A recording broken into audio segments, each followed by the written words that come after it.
أعوذ بالله من الشيطان الرجيم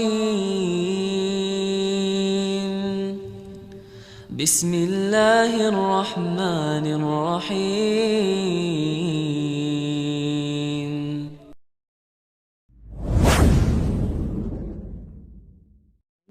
wa ala alihi wa sahbihi ajmain amma ba'du.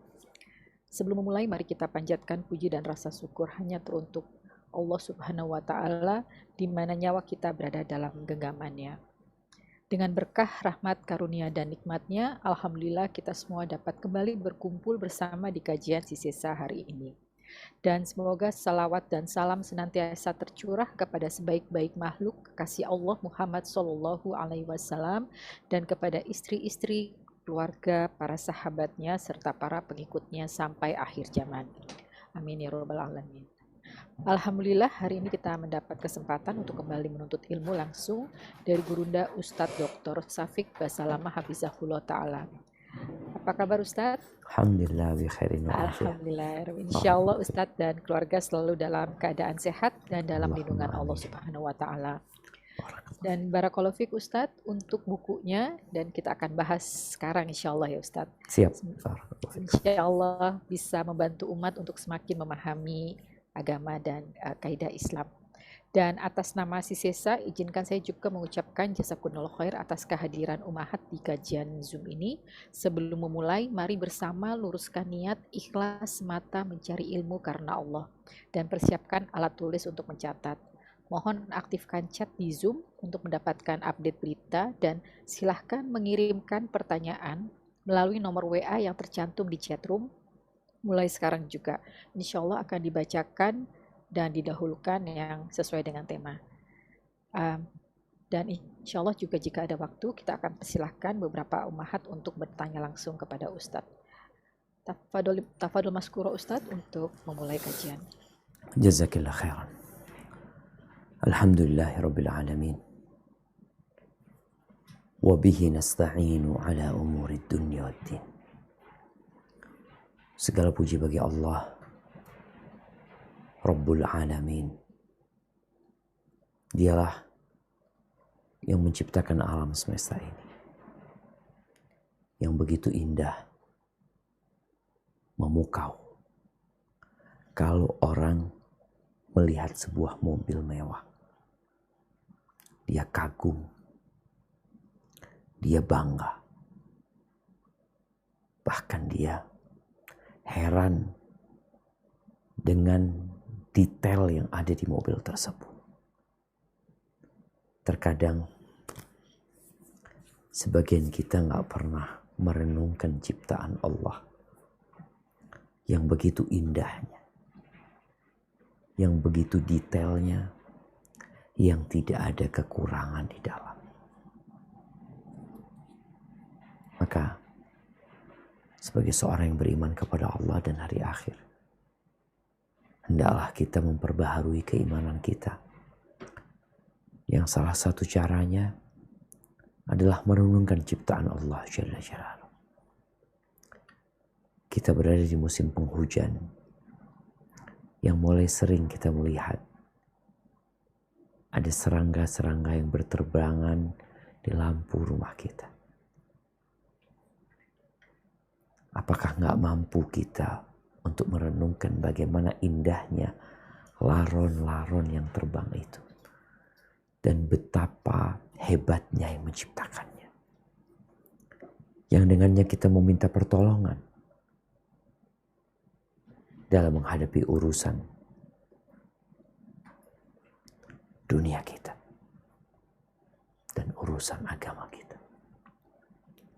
Allahumma salli wa sallim wazid wa barik wa an'im ala abdika wa rasulika sayyidina wa maulana Muhammadin wa ala alihi wa ashabihi ajma'in.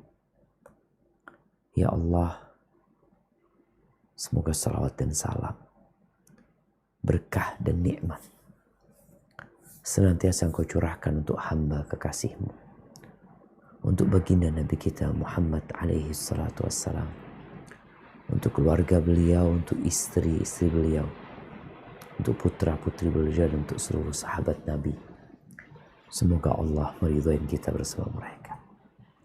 Amma ba'd, ahibati fillah. Kembali kita berjumpa di saat mungkin sebagian saudara kita tidak bisa hadir. Imma karena ada halangan atau disebabkan waktu dia hidup telah habis. Dia harus meninggalkan dunia ini selama-lamanya. Kita akan membahas satu subtema di dalam kitab buku Merajut Mimpi untuk Kekasih ya, yang mungkin sebagian sudah memilikinya, tentang dahsyatnya niat baik. Kenapa bicara niat? Maka ini adalah pondasi untuk membangun sebuah rumah tangga. Sebagaimana orang yang ingin punya rumah yang kokoh, maka dia harus memikirkan pondasinya. Tapi sebagian rumah dibangun dengan pondasi yang sangat rapuh. Tatkala ada gempa sedikit saja, rumah itu sudah retak, bahkan sebagian sudah ambruk. Kenapa kita sering melihat kasus perceraian? Bahkan boleh dilihat banyak sekali orang-orang yang bercerai. Ada yang nikah hanya 20 hari bercerai. Bahkan ada pernikahan yang umurnya hanya 50 jam. 2 hari 2 jam. 2 hari 2 malam 2 jam. Kenapa? Boleh jadi di antara penyebabnya adalah salah niat. Ada yang menikah karena telah berzina. Dan yang dia zinain telah hamil. Dia dimintain pertanggungjawaban. Maka akhirnya dia menikah. Sedangkan niat untuk menikah yang sebenarnya gak pernah ada. Dia menikah hanya berpikir bagaimana supaya tidak jadi aib satu kampung, satu desa, bahkan sekarang sedunia tahu aibnya. Dia tidak ingin anaknya, putrinya, atau tuh anak perempuan gak ingin melahirkan seorang anak tanpa bapak. Akhirnya nikah terpaksa. Maka yang seperti ini adalah pondasi yang rapuh yang tidak lama. Biasanya setelah anak itu lahir, ya mereka akan bercerai. Atau kalau tidak bercerai, mereka akan hidup dalam penderitaan karena dosa yang pernah dilakukan. Di dalam hadis yang diriwayatkan Imam Bukhari, hadis nomor 1 di dalam kitab Sahih Bukhari, Nabi SAW mengatakan innamal a'malu binniyat wa innama likulli imri'in ma nawa. Sesungguhnya segala amalan itu tidak lain tergantung pada niat-niat. Nikah ini sebuah amalan, sebuah perintah Allah dan sunnah Rasulullah SAW. Semua amalan ada niatnya, berarti menikah pun ada niatnya. Wa innama likulli imri'in ma nawa. Dan sesungguhnya tiap-tiap orang tidak lain akan memperoleh balasan dari apa yang diniatkan. Kenapa engkau menikah gitu? Kau akan mendapatkan balasan dari niatmu. Faman kanat hijratuhu ilallahi wa rasulih. Barang siapa yang hijrahnya menuju Allah dan Rasulnya, fahijratuhu ilallahi wa rasulih. Maka hijrahnya pun menuju Allah dan Rasulnya. Nabi memberikan perumpamaan, memberikan contoh. orang-orang yang hijrah meninggalkan kota Mekah atau meninggalkan negerinya atau meninggalkan masa lalu yang kelam, kalau niatnya menuju kepada Allah dan Rasulnya, maka dia akan menuju kepada Allah dan Rasul. Begitu pula seorang yang menikah. Apa niatmu menikah? Kenapa engkau menikah? Bahkan ada yang menikah lebih dari satu. Kenapa engkau menikah? Semua tergantung niat. Wa man kanat hijratuhu lidunya yusibuha aw imra'atin yankihuha fahijratuhu ila ma hajara ilaih. Barang siapa yang hijrahnya karena untuk dunia, memperbaiki taraf ekonomi, atau karena perempuan yang ingin dia nikahi, ya sudah, dia akan mendapatkan apa yang dituju. Maka ahibati fillah, terkadang kita sudah menikah lama, tapi ternyata niat kita salah. Diperbaiki. Masih ada kesempatan. Karena kita akan melanjutkan rumah tangga ini. Rasulullah Shallallahu Alaihi Wasallam pernah beliau pulang dari satu peperangan, kalau nggak salah dari perang Tabuk. Beliau alaihissalam mengatakan, Inna bil Madinati rijalan. Sesungguhnya di kota Madinah ada sekelompok laki-laki. Masirtum masiran wala qata'tum wadiyan illa kanu ma'akum. Tidaklah kalian melewati sebuah jalan, memotong sebuah lembah, melainkan orang-orang yang di Madinah itu bersama kalian, mendapatkan pahala seperti kalian. Kok bisa? Habasahumul uzur. Mereka punya uzur. Mereka ada alasan yang menyebabkan tidak bisa berangkat. Maka apabila seorang laki-laki atau seorang wanita telah menanamkan niat yang benar dalam pernikahannya atau dalam niat yang lainnya, kemudian dia meninggal dunia, belum sempat mengamalkan hal itu, dicatat tuh niat baiknya. Ada wanita-wanita yang sampai meninggal dunia belum menikah. Tapi dia punya niat baik untuk menikah. Namun dia sakit, kemudian meninggal dunia. Ada seorang laki-laki seperti itu, dia telah merajut mimpi untuk masa depannya. Dia ingin menikah, dia ingin menyempurnakan agamanya, dia ingin memiliki anak yang banyak yang berbakti kepada orang tuanya. Tapi dia meninggal dunia, satupun dari yang dia mimpikan tidak terjadi. Dia akan mendapat pahala apa yang dia niatkan. Ahibati fillah, kalau kita lihat banyak manusia yang salah niat dalam menikah. Ya, bukan hanya di negeri orang-orang non-muslim, tapi di negeri Islam pun sebagian berpikir menikah itu hanya untuk menyalurkan nafsu, plus tanggung jawab dan keterikatan yang membebani. Tujuannya hanya menyalurkan nafsu biologis. Ditambah ada tanggung jawab menikah itu. Maka sebagian mereka nggak mau kawin. Maka yang ana heran, sampai hari ini salah satu pemain bola yang terkenal, yang mungkin memiliki follower 200 juta lebih, itu dia belum menikah tapi punya anak. Iya. Kenapa dia tidak menikah? Entah kenapa.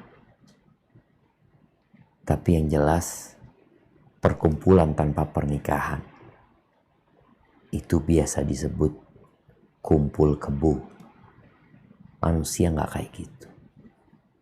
Manusia tidak seperti itu. Tapi kerbau seperti itu. Oleh karena itu disebut kumpul kebo. Jemaah, ini listrik lagi padam di tempat kita karena hujan ya. Tapi mudah-mudahan kita punya genset nggak hidup. Udah berapa hari rusak. Tapi semoga kita bisa lanjut dan semoga listrik ini bisa bertahan. Taib. Ada juga yang menikah secara resmi tapi tidak ingin punya anak. Dan ini lagi rame. Mereka sebut apa? Free child atau apa. Mereka nggak mau punya anak. Mereka berpikir punya anak itu susah. Ditambah lagi mendidik anak itu berat. Belum lagi seorang wanita yang harus diribetkan dengan hamil. Melahirkan yang dapat berpotensi meregangnya nyawa dia. Kemudian fisik dia nanti akan jadi jelek kalau harus menyusuin ini dan itu. Ditambah lagi ada wanita-wanita yang masih harus bekerja. Maka dia berpikir gak perlu punya anak. Terus gimana? Udah adopsi anak lagi.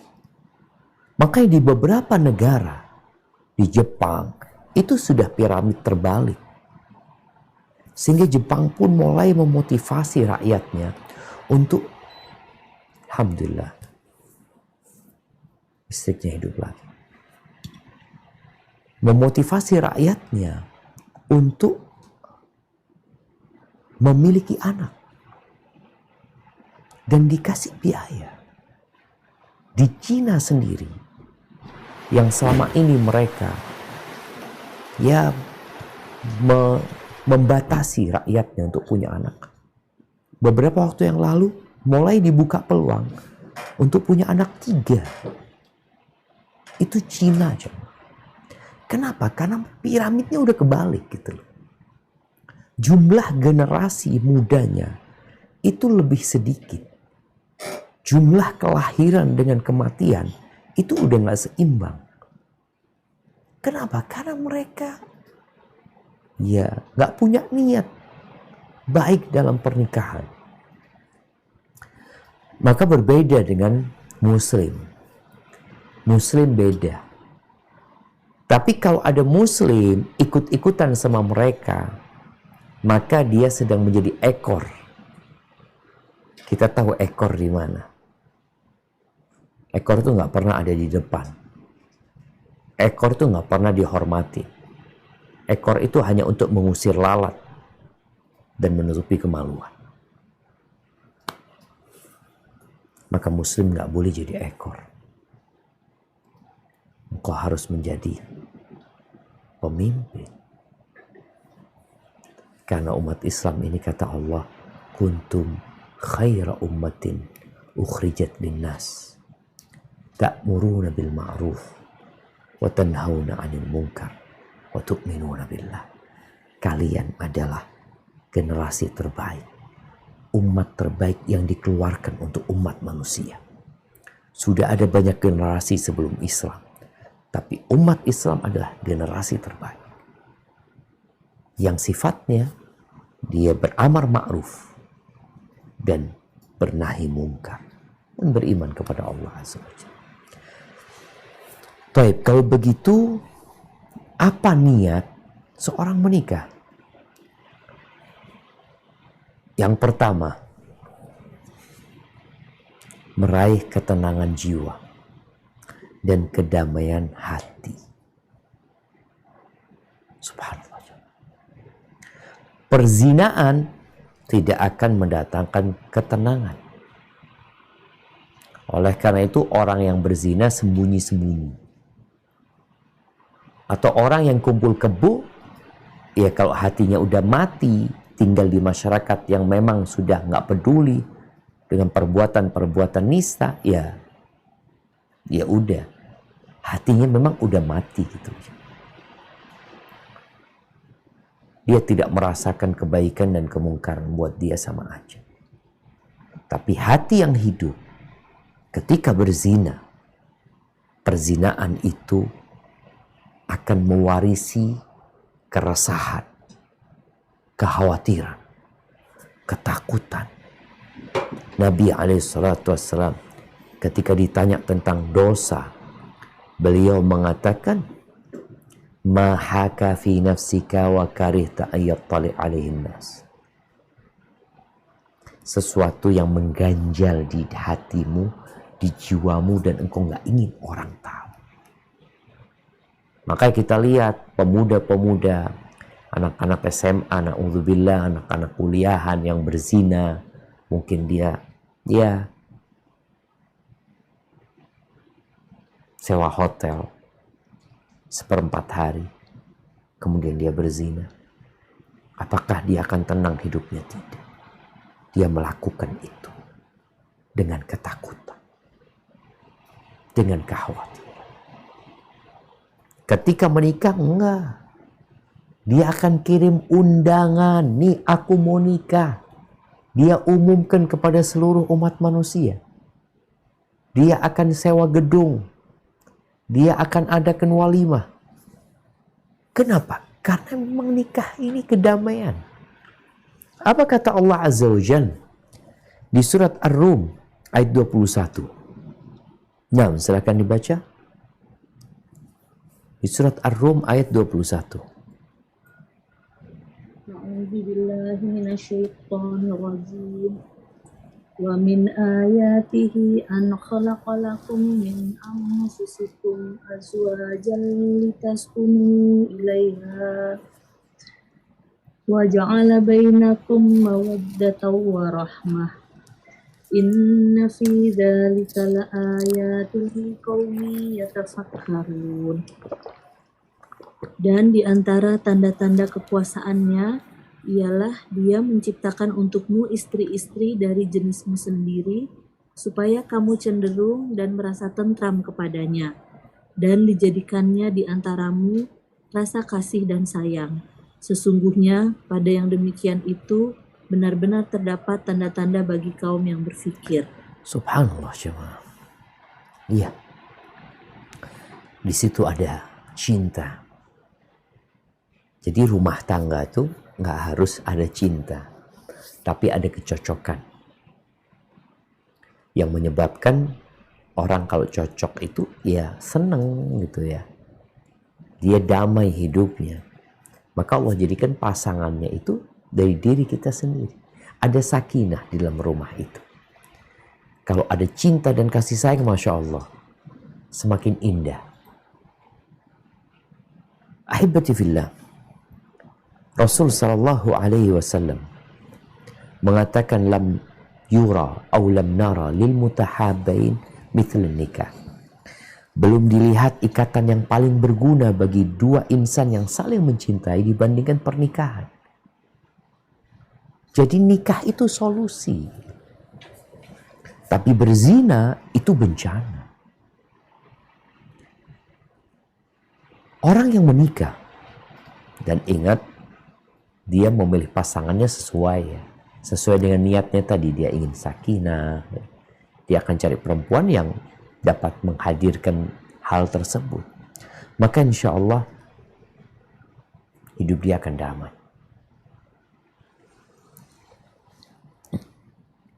Ahibati fillah, itu niat yang pertama. Jadi orang menikah, kenapa? Ya kita tahu disyariatkan nikah ini, kita menjalankan perintah Allah, ya aku ingin merasakan kedamaian gitu. Dan ada kedamaian dan ketentraman dalam pernikahan tersebut. Yang kedua, tujuan menikah adalah untuk menjaga diri dari perbuatan keji dan mungkar.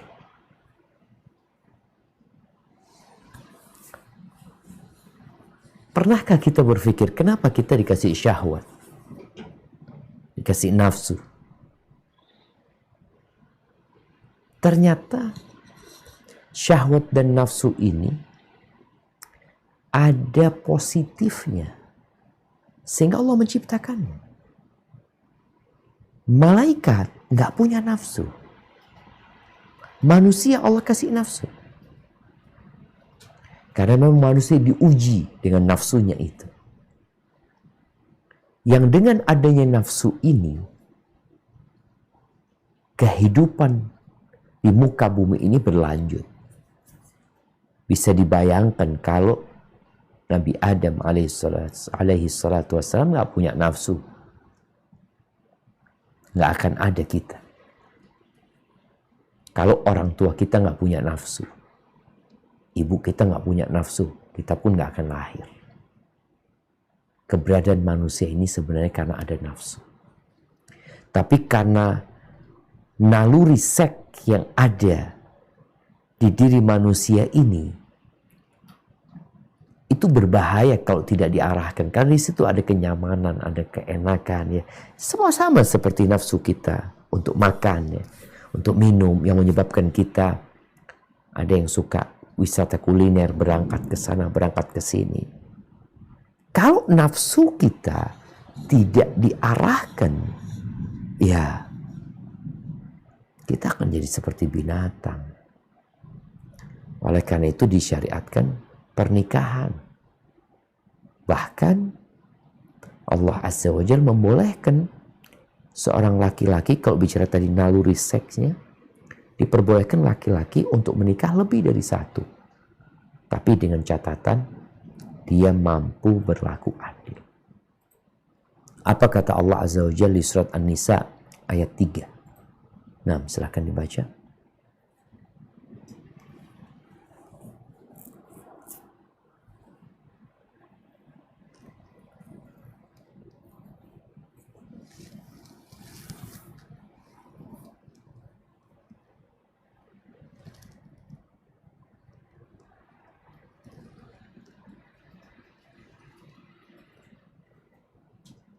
A'udzubillahi minasyaitonir rajim. Wa in khiftum alla tuqsitu fil yatama fankihu ma tabalakum minan nisa imasna wa sulasa wa ruba afa in khiftum alla ta'dilu fawahidatan aw ma malakas aymanukum dzalika adna alla ta'ulu.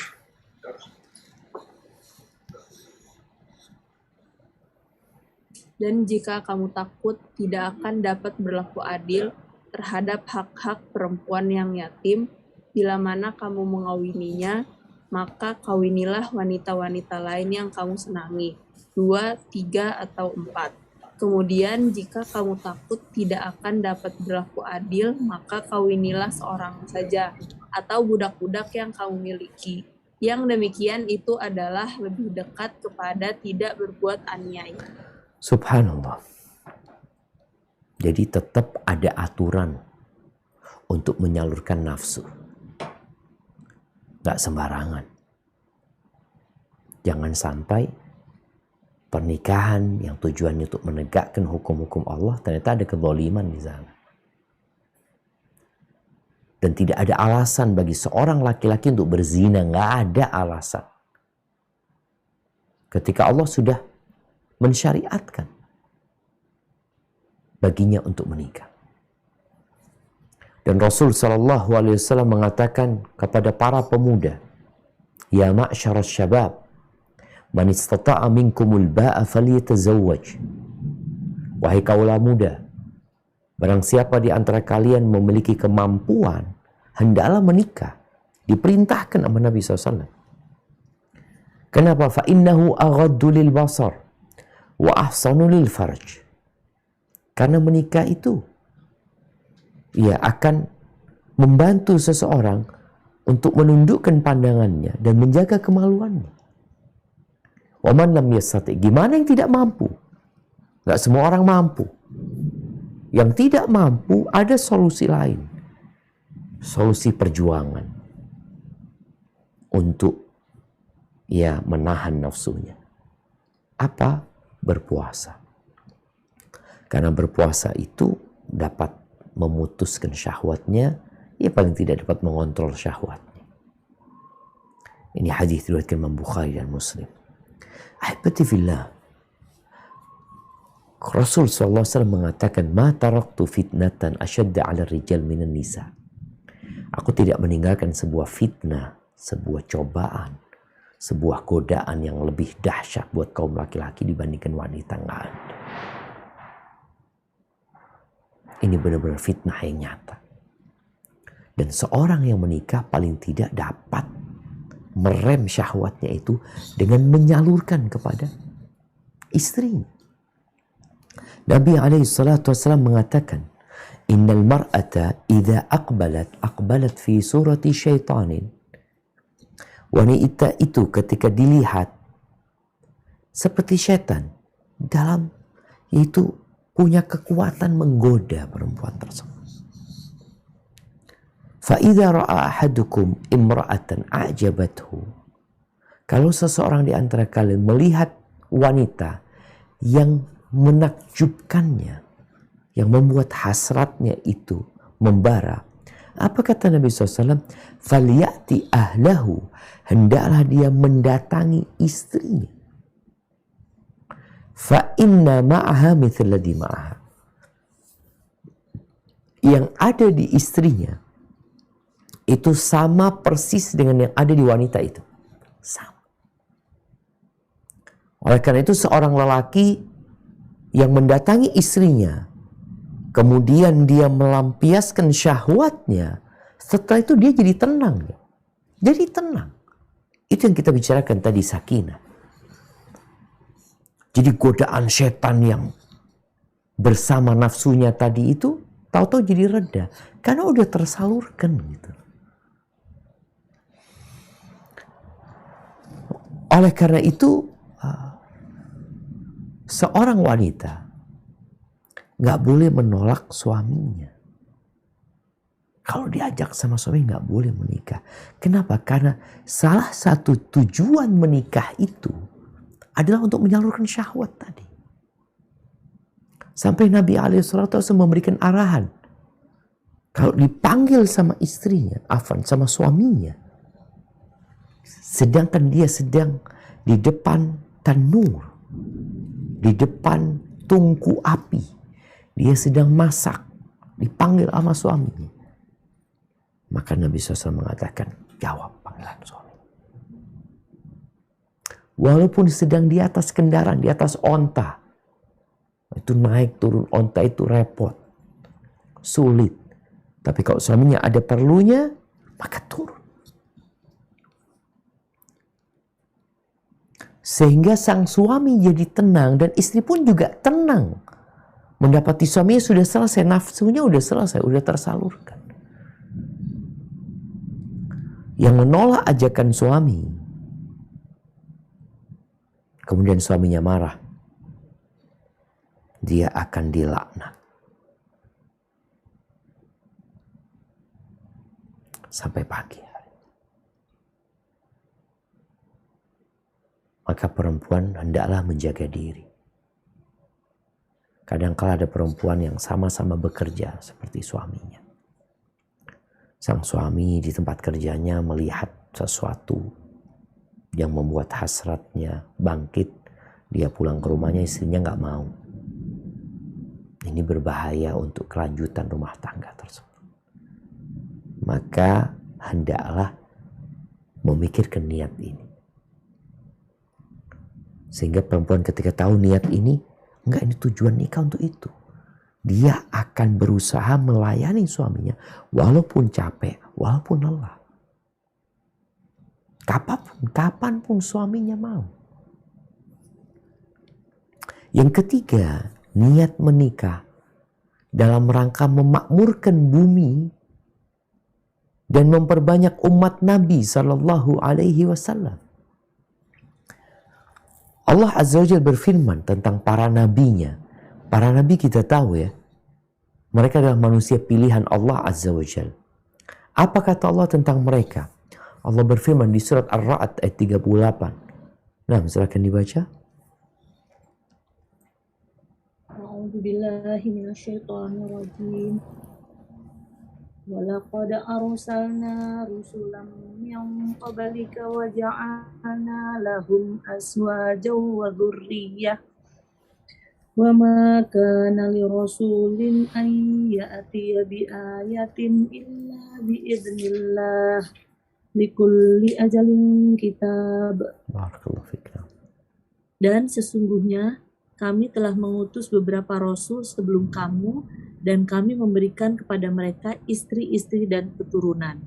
Dan tidak ada hak bagi seorang rasul mendatangkan suatu ayat atau mukjizat melainkan dengan izin Allah. Bagi tiap-tiap masa ada kitab yang tertentu. Barakallahu fikum. Jadi Nabi pun menikah. Nabi pun punya anak keturunan. Jadi menikah ini tidak menghalangi orang untuk beribadah. Kalau ternyata manusia pilihan Allah menikah, bahkan kalau kita tahu Nabi SAW banyak istrinya. Dan itu tidak menghalangi beliau untuk beribadah.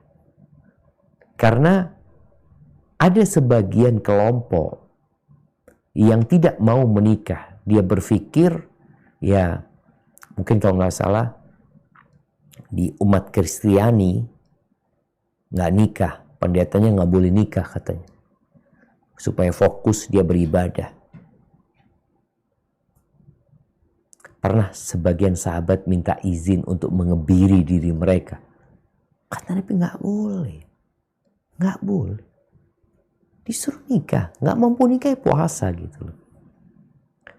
Bahkan ketika ada seorang sahabat datang kepada Nabi SAW, dia mengatakan, ya Rasulullah, aku mendapatkan seorang wanita yang dia itu cantik, bangsawan, tapi dia nggak bisa punya anak, mandul.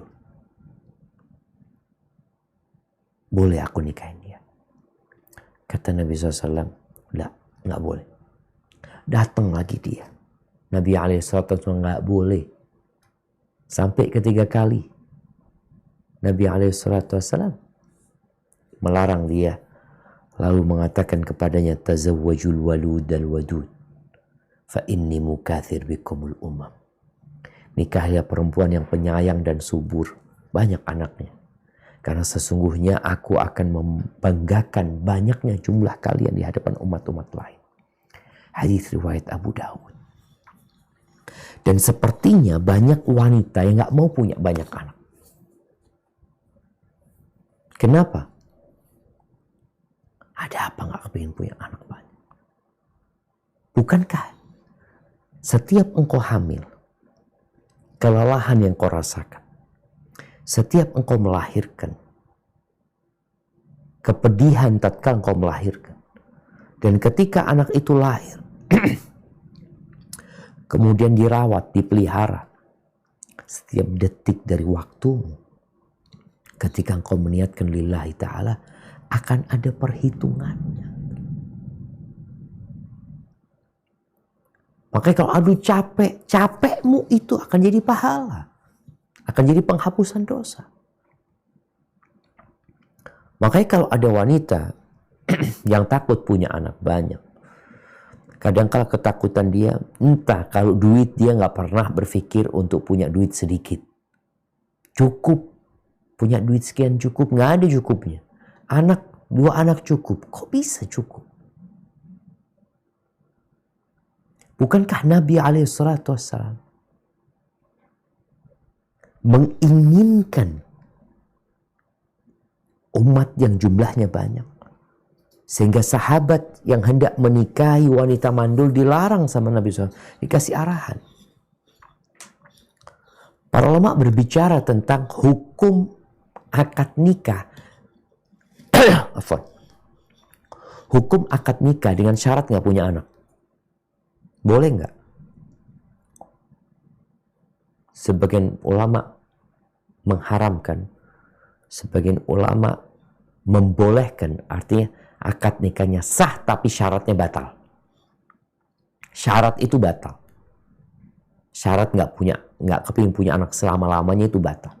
Kecuali dia bersyarat, aku nggak pengen punya anak sampai selesai kuliah. Oh iya, boleh. Karena syaratnya itu terbatas, memang ada satu urusan. Tapi kalau dia menikah dengan syarat tidak ingin punya anak selama-lamanya, syarat itu batal. Ada seorang suami yang nikah lagi. Dia bikin syarat sama istrinya, gak punya anak. Syaratnya batal. Karena di antara tujuan pernikahan adalah memperbanyak umat Rasul Sallallahu Alaihi Wasallam. Maka yang anaknya masih 2, yang masih 3, tambah. Aduh Ustaz, udah tua. Mumpung engkau belum mati. Karena orang yang sudah tua itu nunggu mati. Resiko buat anaknya ini dan itu. Minta tolong sama Allah Azza wa Jalla. Jadi terkadang muncul generasi-generasi memang yang loyo ya. Maka berusaha aja, berusaha. Sebagaimana engkau berusaha untuk memiliki harta yang berlimpah ruah, maka berusahalah untuk memiliki anak yang banyak. Oh gimana urusan rizki? Allah yang nanggung. Rizkimu pun yang menanggung juga Allah gitu. Kata Allah Azza wa Jalla, nahnu narzuquhum wa iyyakum. Kami yang memberikan rizki kepada anak-anak kalian dan kepada kalian. Jangan pernah berpikir orang tua kasih rizki sama anaknya, enggak. Itu Allah yang kasih rizki. Maka kita lihat bagaimana doanya para nabi, Rabbi habli minas salihin. Bagaimana Nabi Zakaria terus berdoa minta anak. Karena di anak itu ada banyak hikmah dan ada banyak maslahat yang kadang-kadang kita lupa. Kemudian tujuan yang keenam adalah menyempurnakan agama. Ya, perjalanan hidup ini cukup panjang. Berbagai tantangan, rintangan akan menghadang, yaitu sudah lumrah.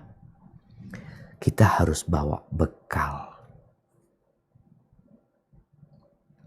Dan di antara bekal yang perlu kita bawa adalah pasangan hidup yang soleh.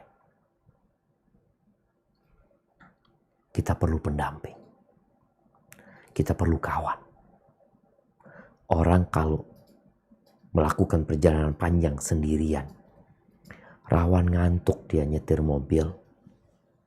Dan boleh jadi dia tidak pernah sampai ke tempat tujuan. Karena mobilnya terguling. Kadang-kala kita lupa.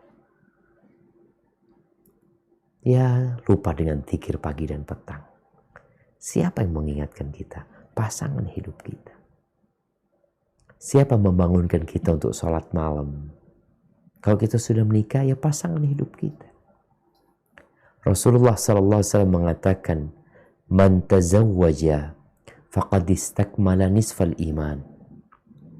Falyattaqillah fi nisfi tsani atau fi nisfil baqi." Barang siapa menikah, barang siapa telah menikah, maka dia telah melengkapi separuh imannya. Dan hendaklah dia bertakwa kepada Allah dan memelihara separuhnya lagi.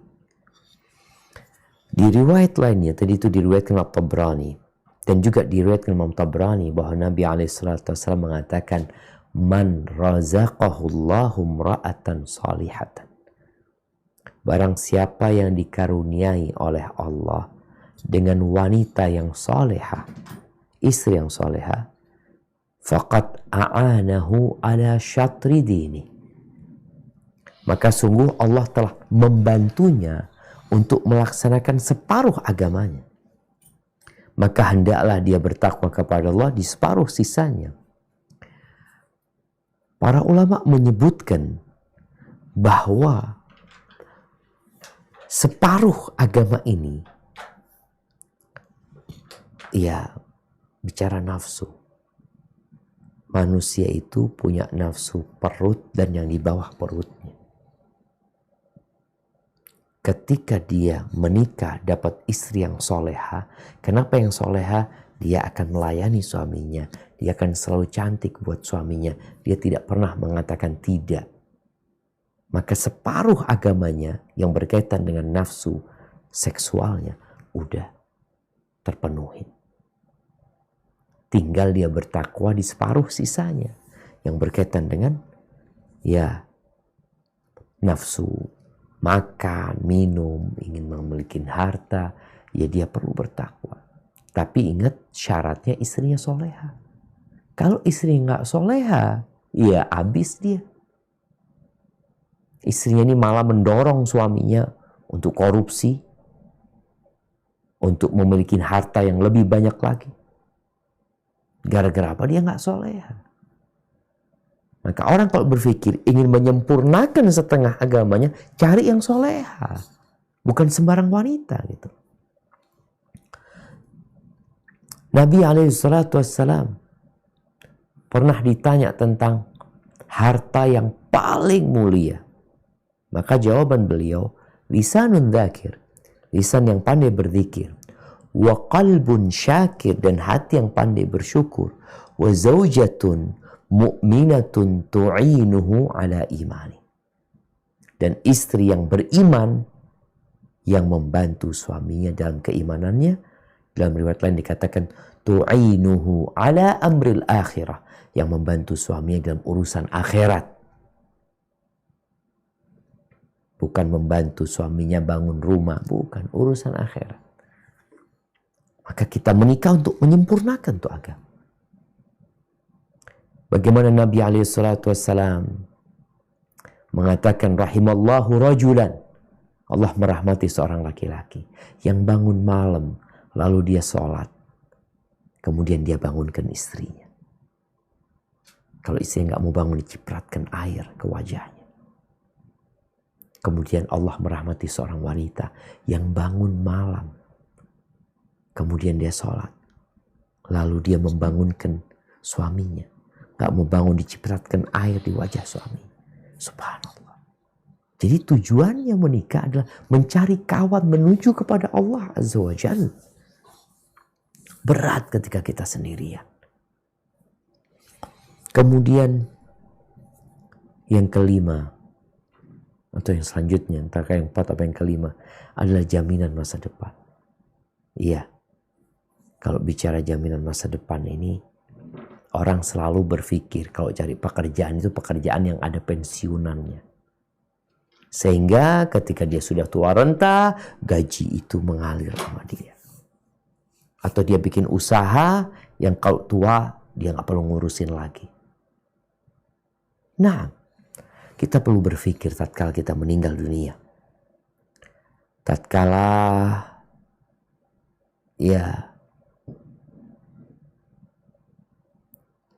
kalaupun sebelum meninggal dunia, ketika kita sudah tua renta, sudah sulit kita untuk bergerak, punggung yang sudah mulai membungkuk, apa yang diharapkan? Kalau memiliki anak-anak soleh soleha, mereka akan berbakti. Mereka yang akan memberikan nafkah kepada orang tuanya. Mereka yang akan merawat orang tuanya. Sebagaimana orang tuanya merawat mereka ketika kecil. Oleh karena itu kita lihat bagaimana Allah perintahkan dalam Al-Quran Karim banyak kali. Perintah untuk berbakti kepada orang tua. Jadi anak ini, kalau bicara dunia, dia itu jaminan masa depan kita. Bicara akhirat, subhanallah. Tatkala kita sudah tidak bisa beramal lagi. Udah gak mampu sudah. Kita sudah dimakan belatung di tanah. Tapi ternyata anak-anak kita masih bisa terus memberikan manfaat buat kita. Rasul sallallahu alaihi wasallam ketika beliau mengatakan, idza mata ibnu Adam inqata'a amaluhu illa min thalath. Kalau mati anak Adam itu, maka putus amalannya kecuali 3. Sedekah jariyah, ilmu yang bermanfaat, dan anak soleh yang mendoakan orang tuanya. Subhanallah. Rasul SAW menceritakan tentang seorang yang diletakkan di derajat yang tinggi di surga. Lalu dia heran, Dia mengatakan, anna li hadha, gimana aku bisa dapat seperti ini, gimana ceritanya. Kenapa? Karena dia tahu. Tahu apa? Dia tahu dengan amalan dia. Lalu dikatakan kepadanya, bistighfari waladika lak. Ini karena istighfar anakmu buat engkau. Jadi masa depan kita ketika di dunia, kita akan dapat manfaat dari anak-anak kita. Tapi ada yang lebih penting adalah tatkala kita meninggal dunia. Bagaimana anak-anak itu tetap mendoakan orang tuanya, melunasi hutang orang tuanya, menyelesaikan wasiat orang tuanya. Maka ahibati fillah, kita perlu belajar berniat agar pernikahan kita diberkahi oleh Allah Azza wa Jalla. Bicara kekuatan niat ini, ada sebuah cerita. Cerita ini semoga memotivasi kita semua yang belum menikah untuk segera menikah, tapi dengan niat yang baik. Diceritakan bahwa ada seorang yang menjumpai Sufyan bin Uyainah, seorang tabi'ut tabi'in. Nah, dia ditanya oleh seorang yang mengatakan, ya Aba Muhammad, aku kesini untuk mengadukan istriku. Dia mau curhat tentang istrinya. Kenapa? Karena dia merasa hina. Di depan istrinya itu dia merasa hina sekali. Ada laki-laki yang tidak dihargai sama suami, sama istrinya. Dia sebagai pemimpin yang kata Allah, ar-rijalu qawwamuna 'alan nisa, dia nggak dapat. Istrinya kadang-kala yang memimpin dia. Maka dia kepingin tahu kok bisa kayak gini rumah tangga itu. Akhirnya Ibn Uyainah ini menundukkan kepalanya. Dia merenung ya. Dia ingin memikirkan kenapa orang ini bisa seperti itu gitu loh. Akhirnya dia mengatakan, la'allaka tazawwajtahu. Mungkin engkau nikah sama dia itu untuk meningkatkan martabat dan kehormatan. Artinya ketika menikah cari perempuan yang bermartabat, maksudnya yang bangsawan, dengan harapan dia ikut naik juga gitu. Apa kata laki-laki ini? Benar. Iya. Niat awalnya dia memang itu.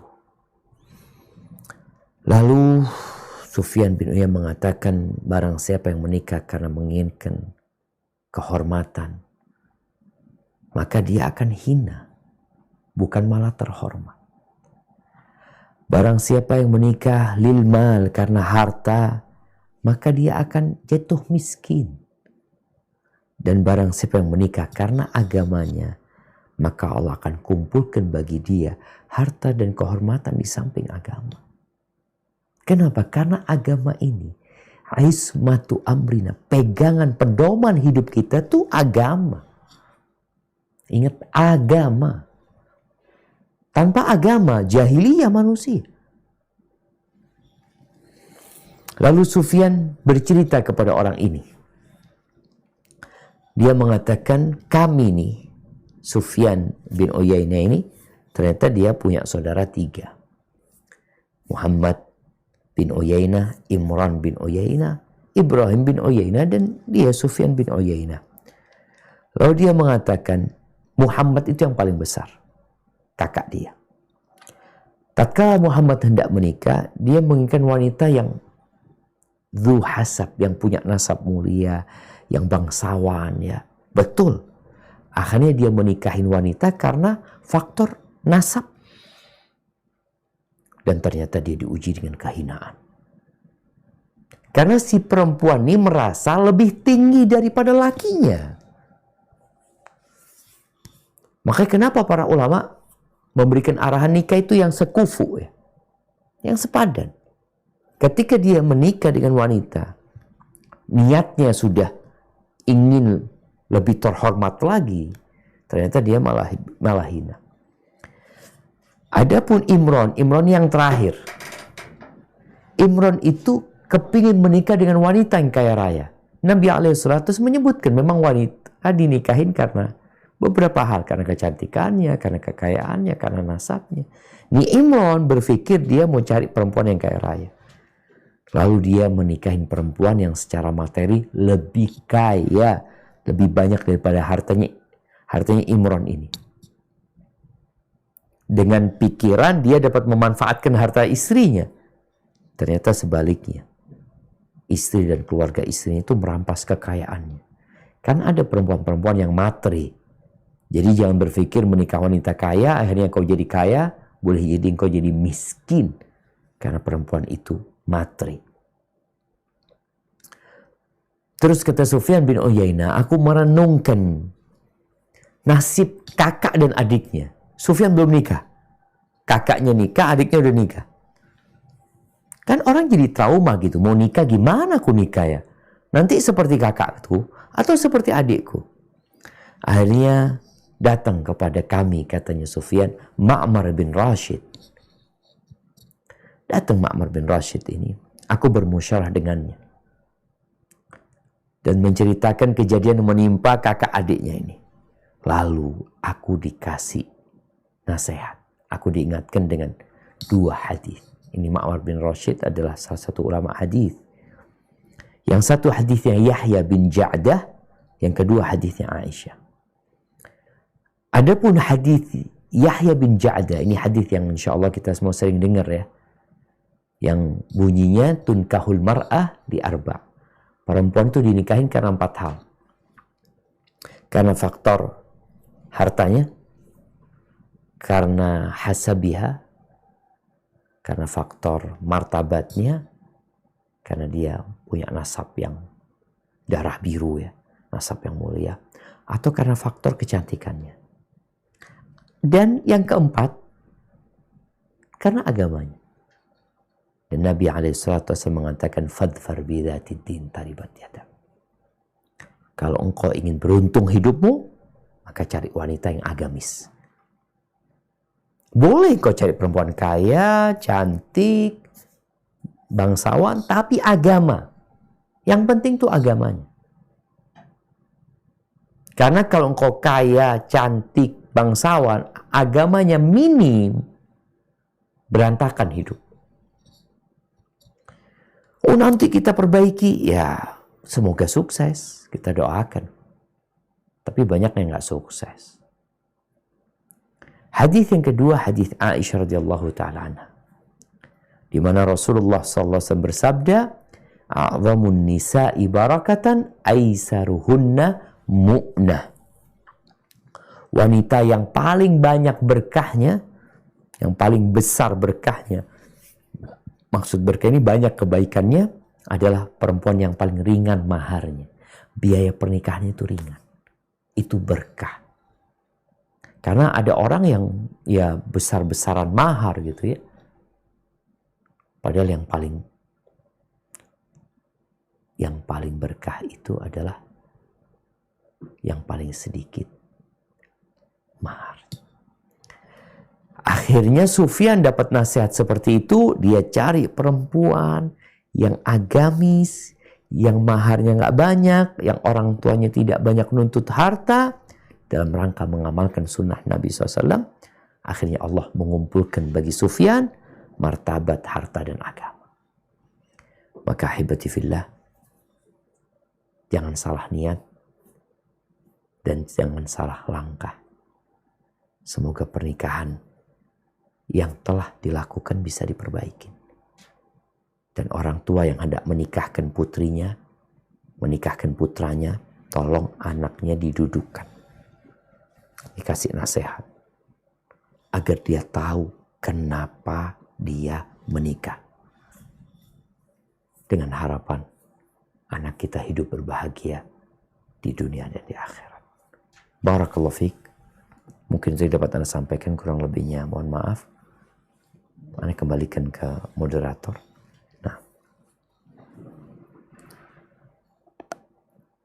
Alhamdulillahirrabbilalamin, jazakallah khairu wa barakallahu fiik Ustadz untuk paparan dan kajiannya. Dan alhamdulillah saat ini sudah ada beberapa pertanyaan Alfan izin untuk membacakan pertanyaan pertama. Tafadhalina.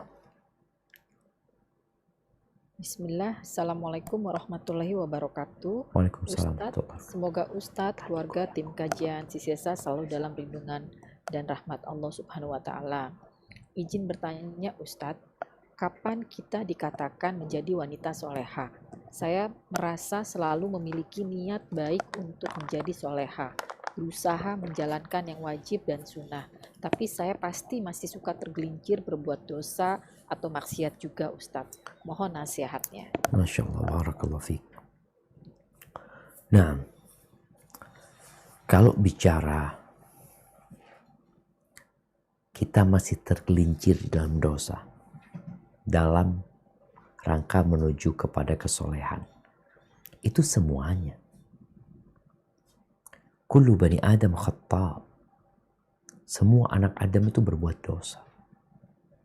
Tatkala Allah Jalla Jalaluh mensifati orang-orang yang bertakwa di surat Ali Imran ayat 132 insyaallah, Allah mengatakan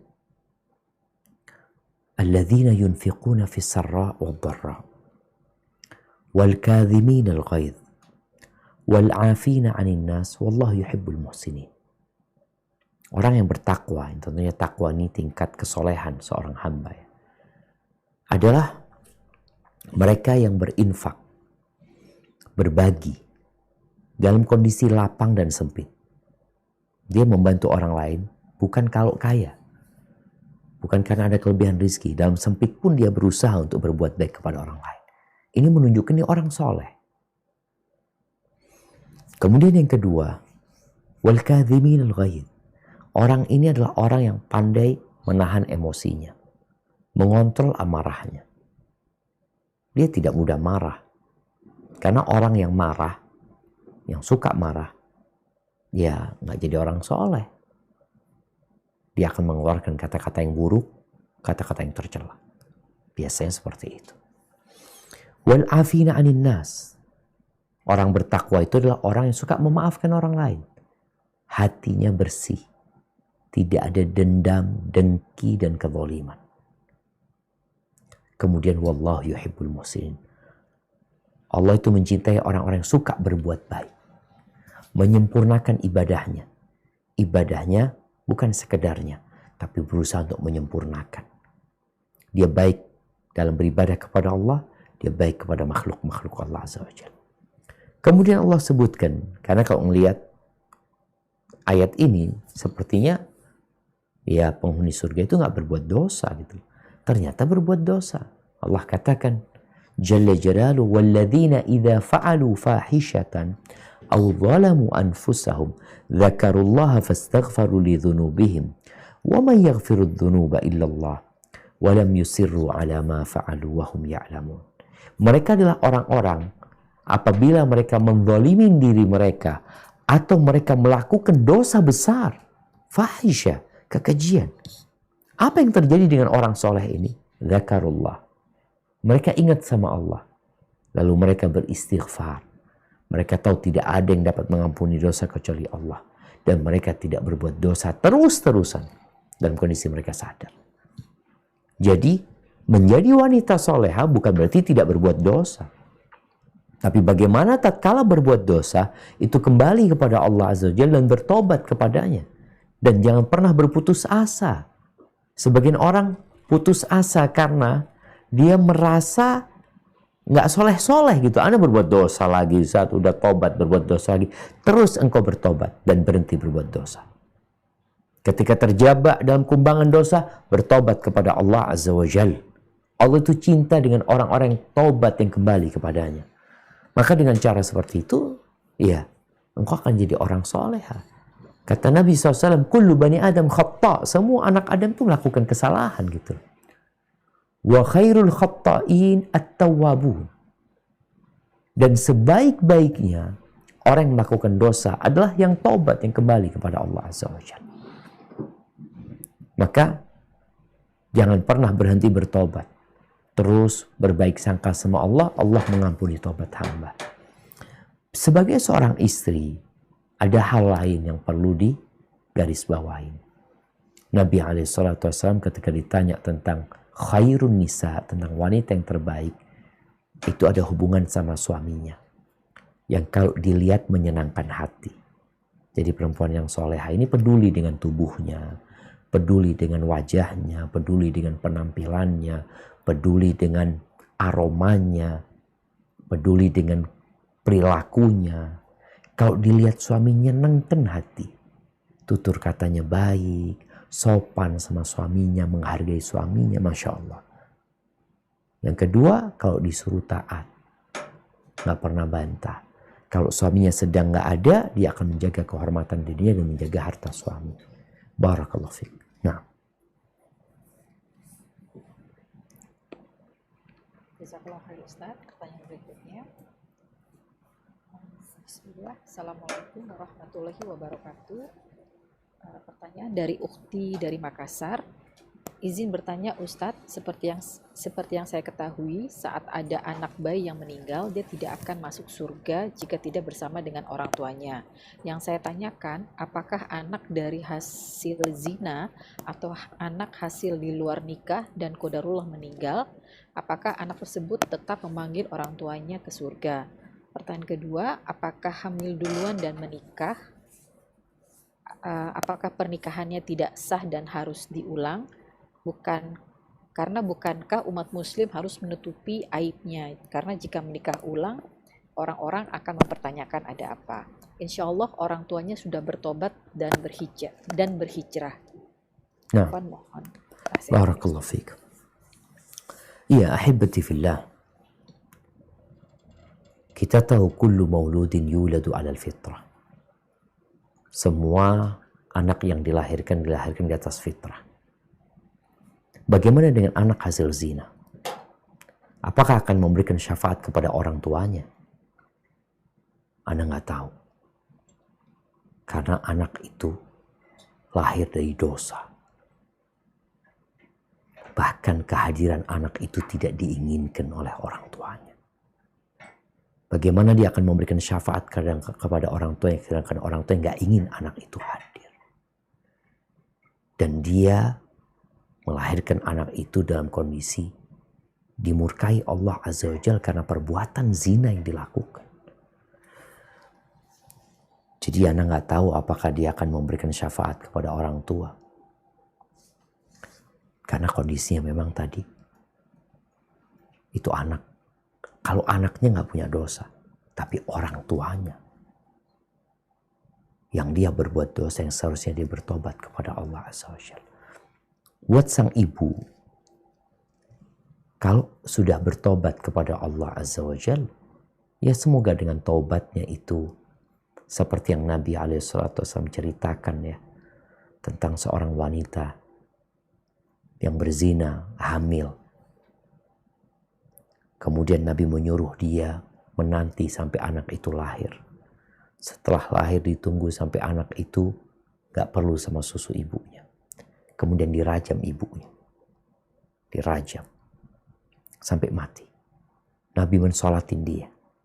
Ketika Nabi hendak mensolatin perempuan ini, Umar bin Khattab radhiyallahu ta'ala anhu bertanya, "Atusalli 'alaiha wa qad zana?" Gimana engkau mensolatin dia sedangkan dia sudah berzina? Kata Nabi SAW, "Laqad tabat taubatan law qusimat ala sab'ina min ahli al-Madinah la wasi'at." Dia telah bertobat yang kalau tobatnya dibagikan kepada 70 penduduk Madinah cukup untuk mengampuni dosa-dosa mereka. Jadi buat orang tua yang punya anak zina, hendaklah dia bertobat kepada Allah dan jangan berpikir anak itu memberikan syafaat. Wallahu a'lam. Tapi dia harus berpikir bagaimana menyelamatkan dirinya dari azab Allah karena perbuatan zina dia. Tapi kalau bicara aib harus ditutupin. Ya, aib ditutupin. Akan tetapi, aib itu akan terbongkar kalau orang tua tidak bertobat kepada Allah Azza wa Jalla. Kalau dia menikah, para ulama yang berbeda pendapat apakah nikahnya perempuan yang berzina seorang yang hamil dari zina, itu sah nikahnya. Wallahu alam, Anda melihat pendapat yang mengatakan sah itu lebih kuat. Jadi nggak perlu memperbaharui pernikahan. Asalkan pernikahannya benar-benar syarat dan rukun pernikahannya cukup. Kalau bicara orang-orang nanti akan tahu, boleh jadi anak itu nanti akan tahu. Karena kita tahu, jumhur ulama berpendapat bahwa anak dari hasil zina itu nasabnya kepada ibu bukan kepada bapak. Ini jumhur ulama berpendapat. Jadi nasabnya anak itu nanti yang menikahkan nggak boleh bapak biologisnya. Siapa? Ya wali hakim nanti. Ini akan jadi aib buat orang tuanya. Karena zina ini benar-benar perbuatan yang menjijikkan jamaah. Kenapa nggak nikah dulu baru berhubungan? Kok berzina terus mikir nikah? Ini kan caranya setan. Makanya aib itu akan terus ada sama orang tuanya. Sehingga dia perlu menutupin aibnya dengan bertobat kepada Allah Azza wa Jalla. Yang orang bertobat dengan benar bertobat, insya Allah, Allah akan menutupin aibnya. Tapi sekali lagi, pendapat yang lebih kuat dalam urusan nikah dengan perempuan yang hamil dari zina, insya Allah nikahnya sah. Kalau orang tuanya sudah bertobat, tapi masalah apakah anaknya bisa dinasabkan kepada bapak biologisnya, ini masalah yang diperselisihkan oleh para ulama dan jumhur ulama berpendapat anak itu nasabnya kepada ibunya. Barakallahu fiik. Jazakallah khair Ustaz. Berikutnya akan saya persilahkan, Anda persilahkan salah satu ukhti Ramita untuk bertanya langsung dengan Ustadz. Saya akan unmute. Mohon untuk langsung bertanya. Dan satu pertanyaan. Tafadholi. Nah, tafadhol. Assalamualaikum Ustadz. Waalaikumsalam warahmatullahi wabarakatuh. Semoga Ustadz dan keluarga senantiasa dirahmati Allah. Allahumma amin. Barakallahu fiik. Nah, Ustadz izin bertanya, jadi qadarullah minggu lalu itu saya baru gagal ta'aruf. Di sini tuh sebenarnya sejak awal itu dikenalin gitu dan memang dari temannya ibuku yang jadi dari awal emang melalui ibuku gitu. Cuman disampaikannya kayak ya dia udah hijrah kok si Ikhwan ini, cuman menurut saya pribadi tuh ya belum menjadi seorang penuntut ilmu yang punya kajian rutin atau kajian kitab seperti itu Ustadz. Dan pada saat menjalaninya itu yang menjadi penjembatan dan circle ring satunya itu semua ya mayoritas masih orang awam Ustadz, karena memang belum ada yang mengerti si syariat ta'aruf ini. Dan saya bilang dari awal bahwa saya itu mau menjalaninya sesuai syariat Allah, jadi tidak ada tukeran nomor telepon dan segala macam. Sampai akhirnya ya di perjalanan itu ternyata yang tadi Ustadz bilang nggak sekufu, perlahan-lahan saya merasakan itu dan ternyata berat sekali di saat menjalani itu. Kayak mungkin pada saat dulu saya hijrah begitu mengenal sunnah saya mundur perlahan, ini saya merasa berkali-kali lipat lagi lebih berat dari itu karena mungkin ada faktor orang tua yang ya kan dia baik, dia kan sholat sesimpel standar ya standar orang tua di Indonesia lah Ustadz, sholat, puasa, bisa baca Al-Quran gitu. Dan pada saat akhirnya si Ikhwan ini sempat ya kita harus berjuang bersama, datang kajian offline, alhamdulillah dilakukan, tapi karena itu akan ada rutinitas dan saya bilang ke ibu saya bahwa kita nggak bisa kalau setiap habis kajian terus jadi ketemu, karena bukan itu rutinitas seperti itu. Dan alhamdulillah ibu saya juga sudah belajar, cuman ya mungkin seorang ibu ada rasa khawatir atau kok gitu banget sih gitu, ada perasaan itu Ustadz, sampai akhirnya at the end tuh pada saat saya nggak mau ketemu, memang saya salah tidak mengkomunikasikan ke si Ikhwan itu. Dan akhirnya ibu saya saja yang ketemu dan ya mungkin di situ jadinya ada konflik dan and it's over gitu Ustadz. Nah pertanyaan saya, apakah memang keraguan itu memang ada dengan si perbedaan level belajar agamanya ini, apa memang sebaiknya untuk kedepannya harus dari awal dipilih yang sudah benar-benar belajar hijrah sesuai sunnah? Karena sebenarnya dari awal saya optimis sih Ustadz, kayak ya hidayah punya Allah, bismillah, kan kalau ada keinginan mau belajar kita bisa sama-sama belajar. Karena dia bertanya 2 kali sih ke saya, kalau punya pasangan yang agamanya di bawah gimana. Pertama saya masih optimis, pas kedua mulai timbul kegalauan itu Ustadz. Mohon penjelasan ya Ustadz. Terima kasih. Jazakallah. Masya Allah. Barakallahu fiik.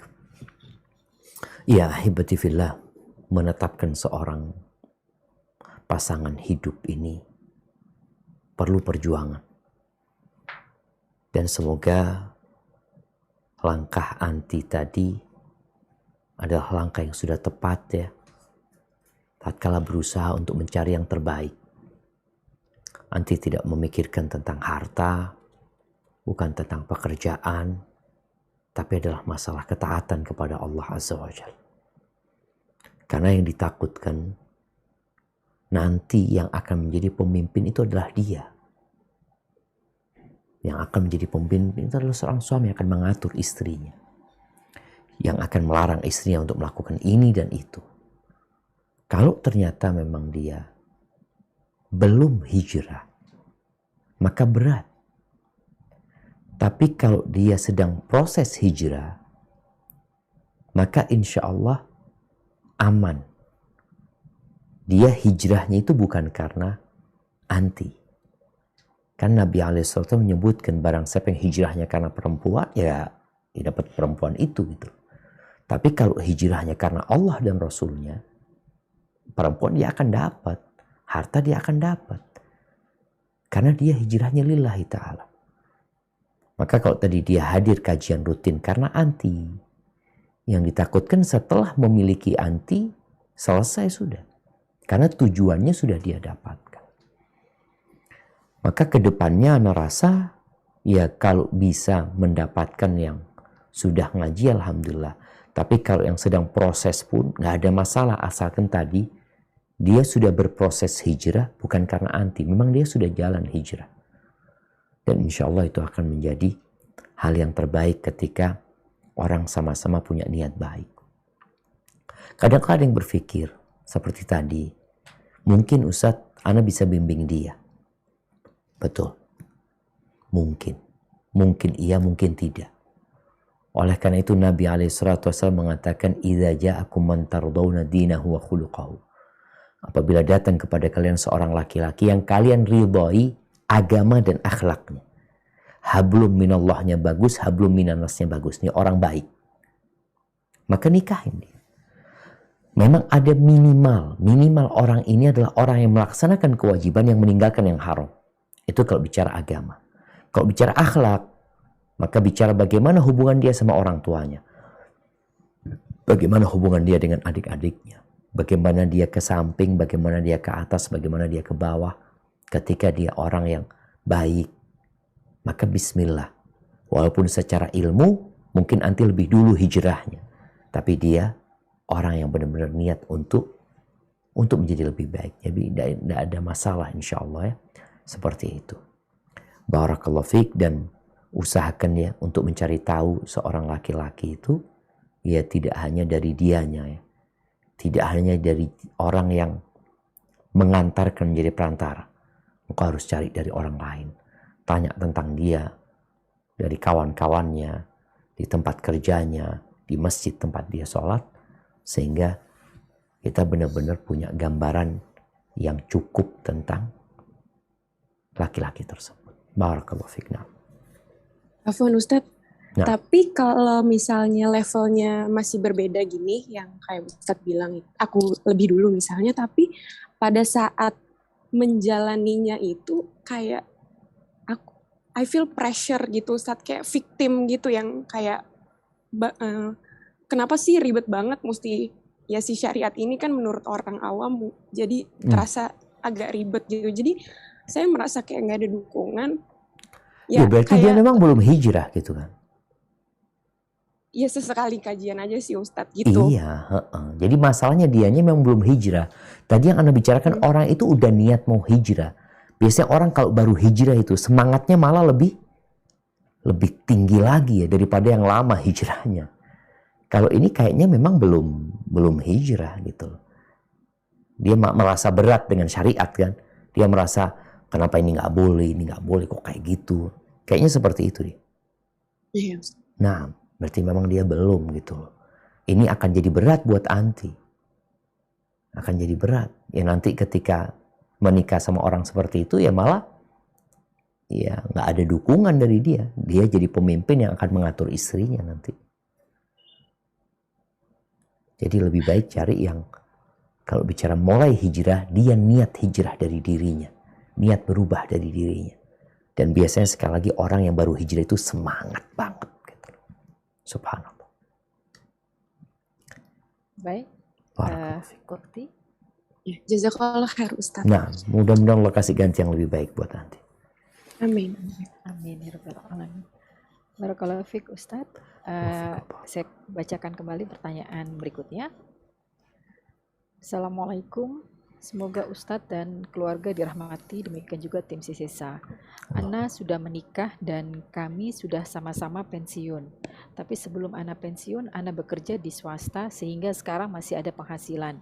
Yang ingin saya Ana tanyakan, saat ini semua biaya rumah tangga ditanggung oleh Ana. Apakah ini termasuk sedekah Ustadz? Mohon penjelasannya karena sejak pensiun suami tidak menafkahi dan Ana ingin berhenti bekerja, tapi suami tidak mengizinkan. Jazakallah khairan. Nah, Masya Allah. Barakallahu fiik. Iya, ahibati fillah. Ini juga kita harus paham ya. Kalau tadi dikatakan dia mau berhenti, nggak boleh sama suaminya berhenti. Suami itu nggak punya hak mempekerjakan istrinya cari duit, nggak punya. Jadi ingat, suami tidak memiliki hak untuk mempekerjakan istrinya. Istrinya wajib taat sama suaminya dalam urusan rumah tangga yang memang menjadi kewajiban istri taat sama suaminya. Tapi kalau untuk urusan cari duit itu bukan kewajiban istri. Kalau istri suka rela, nggak ada masalah. Karena ini ada unsur akhirnya ya pemaksaan ya. Kepada istri untuk cari duit, yang duit itu dipakai untuk membiayai hidup rumah tangga. Akan tetapi, Ana rasa ini bisa jadikan pintu pahala buat sang istri. Engkau bisa banyak sedekah kepada suami, kepada anak-anak, biaya listrik semua. Dan ingat, faman ya'mal mithqala dzarratin khairan yarah. Barang siapa yang berbuat kebaikan sebesar semut pasti akan mendapatkan balasan. Dan di masa Nabi SAW ada sahabat-sahabat yang penghasilannya ya nggak tetap gitu. Istrinya punya penghasilan. Seperti ceritanya Abdullah bin Mas'ud radhiyallahu ta'ala anhu. Sampai istrinya itu kepingin sedekah nggak bisa. Akhirnya setelah dia mendengarkan tausiah Nabi SAW untuk bersedekah bagi para wanita, maka dia pulang ngomong sama suaminya. Aku mulai saat ini nggak bisa bantu lagi urusan rumah tangga. Engkau yang harus memenuhinya. Aku kepingin sedekah. Artinya dia ingin sedekah kepada orang lain.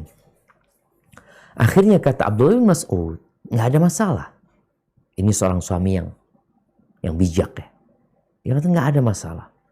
Allah tidak akan menelantarkan kita. Ini sebuah keimanan dengan takdir Allah dan rizki yang Allah telah tetapkan. Allah tidak akan melantarkan kita. Tapi engkau coba tanya sama Nabi SAW. Tentang masalah sedekahnya perempuan ini. Akhirnya datang, tanya sama Nabi SAW. Dan ini juga satu pelajaran penting ya. Kadang-kala suami tahu jawabannya. Tapi kalau dia kasih tahu istrinya, mungkin istrinya akan nolak. Engkau tanya kepada Ustaz.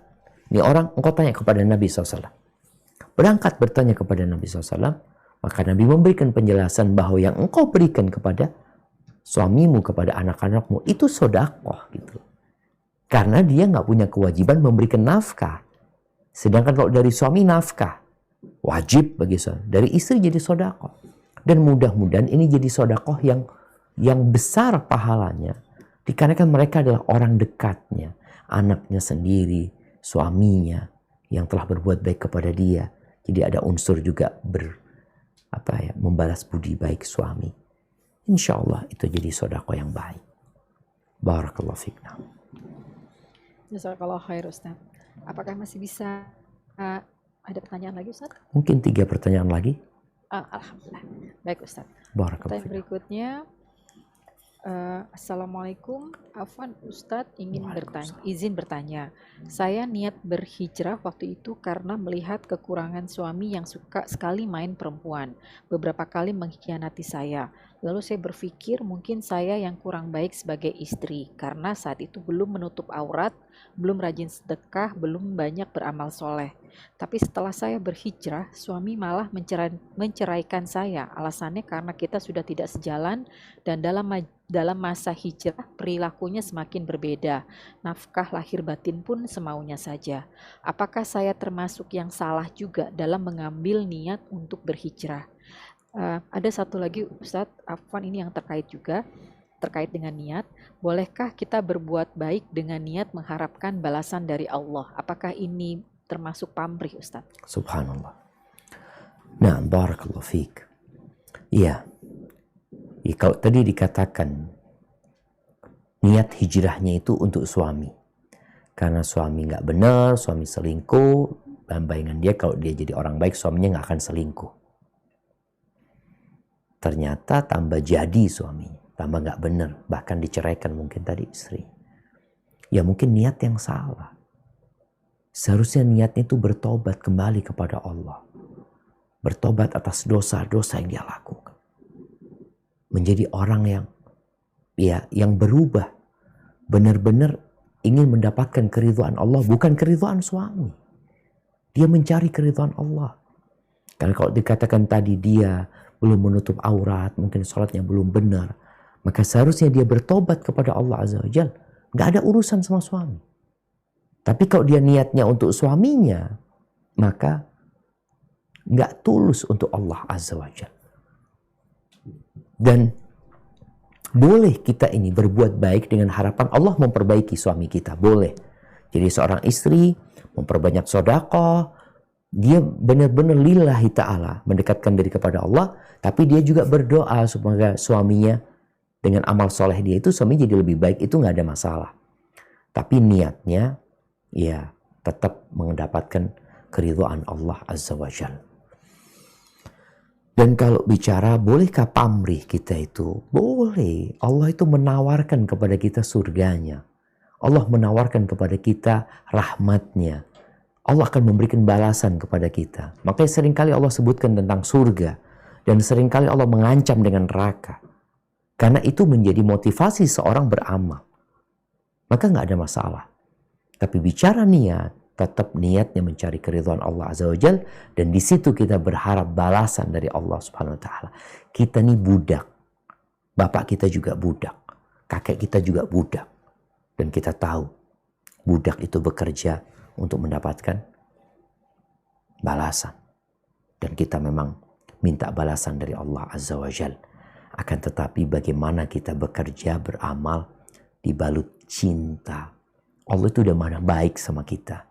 Masa kita nggak cinta sama Allah dalam beramal? Jadi mungkin seperti itu. Sehingga kita mendapatkan balasan yang terbesar dengan niat baik tadi. Barakallahu fiqna.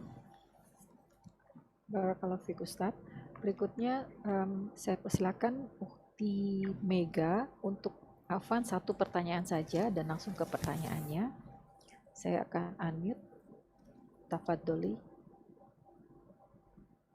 Assalamualaikum warahmatullahi wabarakatuh. Waalaikumsalam warahmatullahi wabarakatuh. Semoga Ustadz dan keluarga serta tim suksesan selalu dalam lindungan Allah Subhanahu wa Ta'ala. Amin. Pertanyaan saya, bagaimana Ustadz nasihat untuk istri yang untuk taat sama suami itu masih agak ngeyel gitu. Jadi pengennya itu kita dimengerti sama suami, tapi kadang suami itu nggak mengerti kita gitu. Itu bagaimana Ustadz? Cukup sekian. Masya Allah, barakallahu fiik.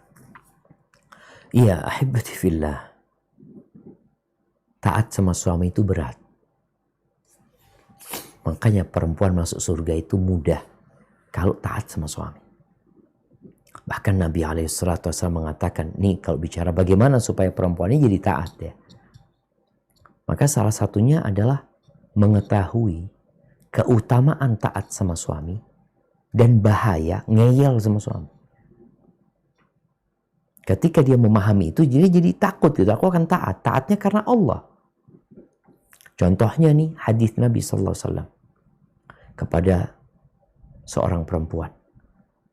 Ketika Nabi bertanya kepada dia, adzatu zaujin anti, engkau punya suami? Kata perempuan ini, iya ya Rasulullah. Kaifa anti lahu?